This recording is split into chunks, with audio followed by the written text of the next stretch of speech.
Viagem na eletricidade.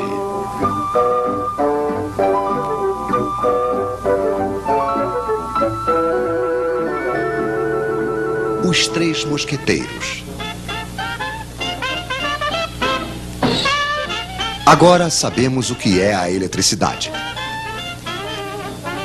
Entre dois fios, liga-se um gerador. Dentro de um dos fios, temos elétrons demais. Dentro do outro, falta. No outro lado dos fios, os elétrons passam através de um receptor, desprendendo energia. Isso faz uma corrente de elétrons. É muito simples. Infelizmente, na prática, não vemos os elétrons.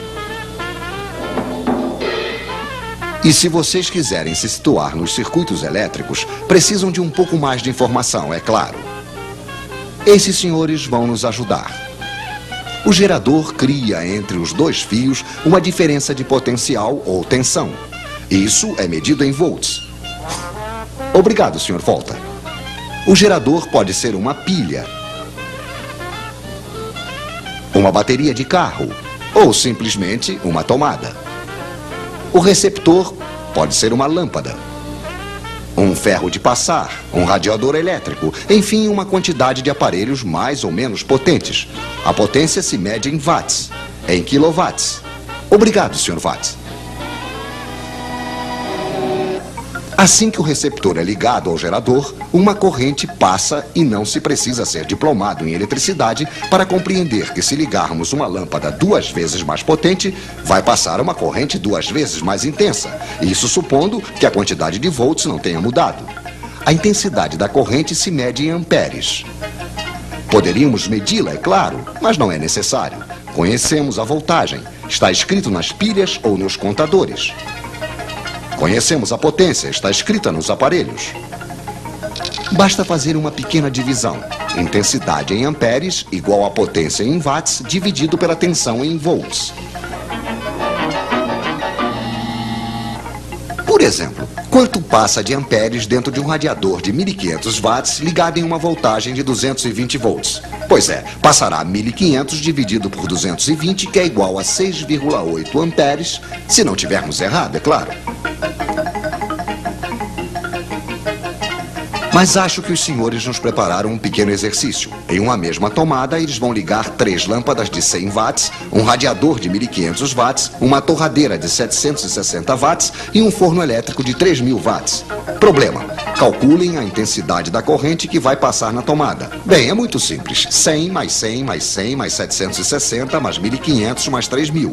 Potência total, 5560 watts. Dividido pela tensão 220, igual, senhores, igual a 25 amperes.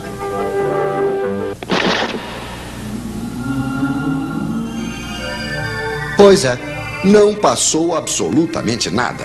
Ou antes, passou tantos amperes que os fios esquentaram, o isolante queimou, a corrente contentíssima, claro, passou diretamente e houve um curto-circuito. Os nossos senhores não conhecem o disjuntor.